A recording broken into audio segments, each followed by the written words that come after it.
My tutor looked me in the eyes tonight and told me he had been failing me on purpose. And the worst part? I wasn't angry. I was sitting at that same desk we had shared for months, surrounded by the same scattered textbooks, under the same dim lamp that had watched us work through hundreds of equations together.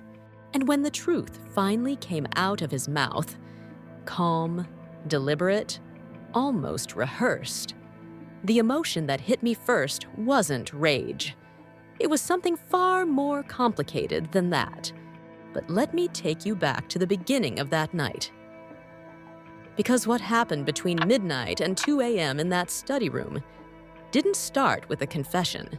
It started exactly the way every other session had started, with calculus, with coffee, and with the kind of silence that feels perfectly normal, until suddenly, it doesn't. There is a specific kind of exhaustion that only exists after 11 p.m. when you are staring at a problem that refuses to give you anything. Not the exhaustion of physical effort, the exhaustion of a mind that has been pushing against a wall for so long, it has forgotten what forward motion feels like. That was me that night. Pages of calculus problems covered every inch of the desk. My handwriting was getting messier by the hour, a reliable sign that my focus was slipping. The lamp threw a warm, narrow light across the table, and everything beyond its reach had dissolved into shadow. Outside, the campus was completely silent. No footsteps in the hallway, no voices drifting through the window. Just Marcus, sitting directly across from me, and the low hum of a room that felt smaller every time I looked up. Marcus had been my tutor since the second week of the semester. He came highly recommended.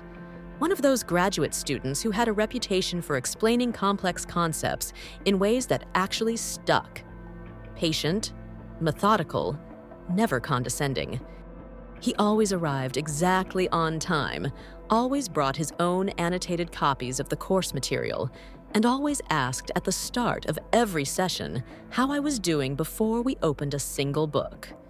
Small things, thoughtful things, the kind of details you register without analyzing when everything still feels normal. That night, I had been stuck on the same implicit differentiation problem for 40 minutes. I had restarted it 4 times. Each attempt ended at the same wall.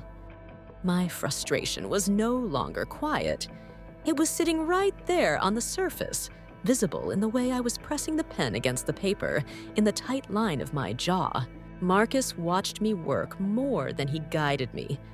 I noticed it, but didn't think much of it at the time. I assumed he was waiting for me to find the mistake myself. That was his method. He never just handed you the answer. He waited until you were close enough to reach it on your own. What I didn't understand yet was that he wasn't waiting for me to solve the equation. He was waiting for something else entirely.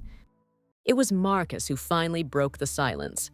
He slid his copy of the textbook across the desk and said, "Show me exactly where you lose the thread." I leaned forward to point at the section that had been defeating me all evening. He leaned in at the same time, from the opposite side, both of us converging on the same page. Our hands touched on the edge of the book. 1 second, maybe 2. Neither of us pulled away.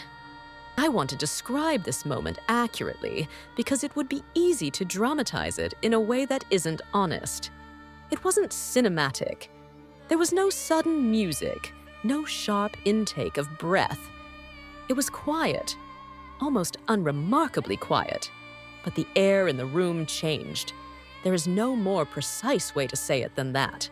Something that had been carefully held in place for months shifted without warning, the way a temperature drops before a storm without a single cloud appearing in the sky. I became acutely aware of the distance between us, which wasn't much distance at all. I looked up. He was already looking at me, not at the book, not at the equations, at me. The professional rhythm of the session had completely stopped. We both knew it. The unspoken rules of the space, tutor on one side, student on the other, textbook as the permanent and neutral territory between them. Those rules had just been quietly suspended. I should have said something that brought us back.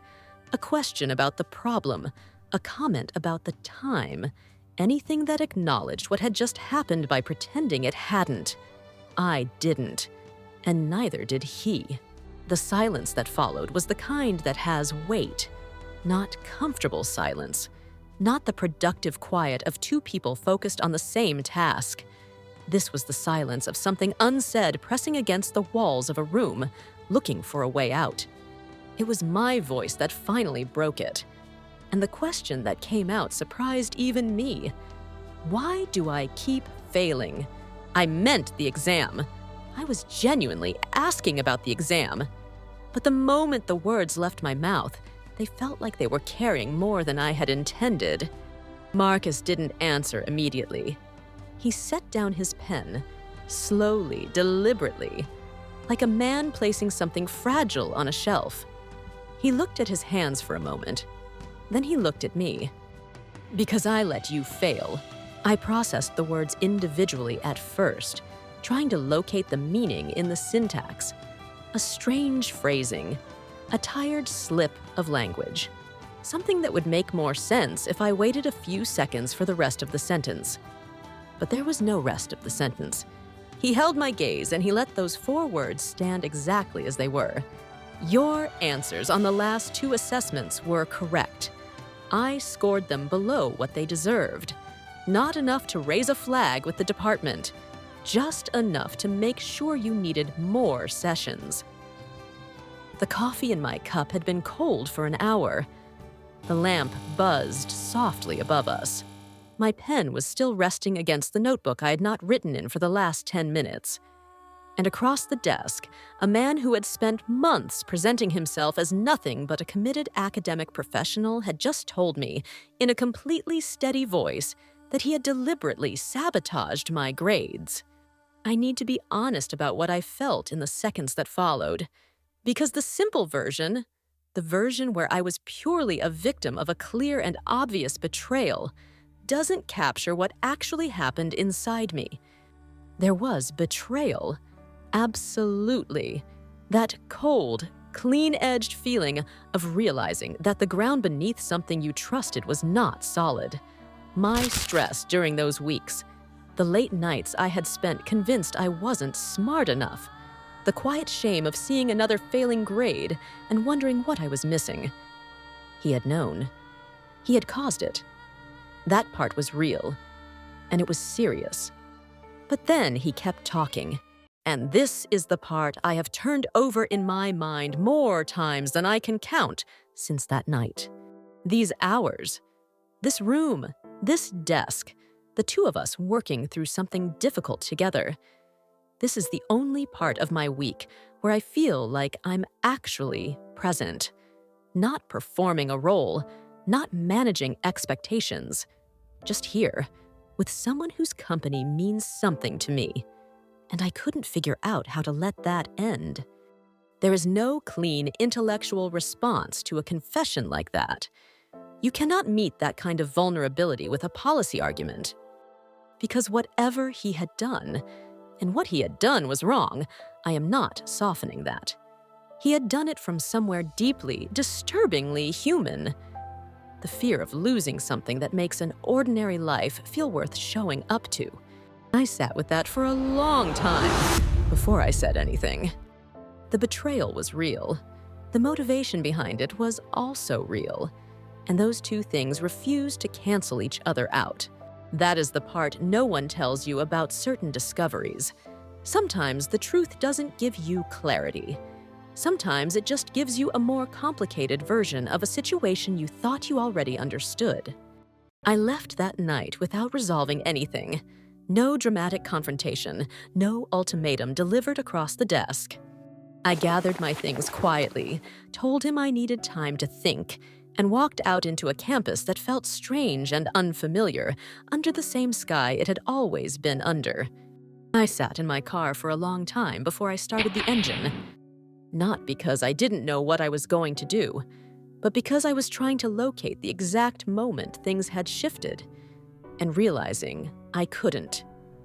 It hadn't been one moment, It had been a slow accumulation of small decisions, small silences, small allowances on both sides that had built this situation, one unremarkable evening at a time. I requested a formal grade review from the department the following week. I didn't name Marcus directly in the initial request. I simply flagged the scores for reassessment. The corrections came back within 10 days. My actual standing in the course was significantly better than I had believed for months. Marcus resigned from his position shortly after. The official reason cited in the department email was personal circumstances. I have not spoken to him since, but here's the question that has stayed with me, the one I still don't have a clean answer for, and maybe never will. Does intention change the nature of a betrayal? If someone hurts you, genuinely, measurably hurts your life, but does it from a place of longing rather than malice, does that shift where the moral weight lands? I'm not asking rhetorically. I'm asking because I genuinely don't know. And I think the reason this story has stayed with me long after the grades were corrected and the professional relationship dissolved is exactly that.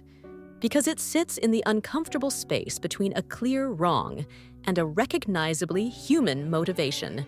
And most of us, if we are being truthful, have lived somewhere in that space ourselves, on one side of it or the other. Some stories don't end with a verdict. Some stories end with a question you carry forward. This one is mine.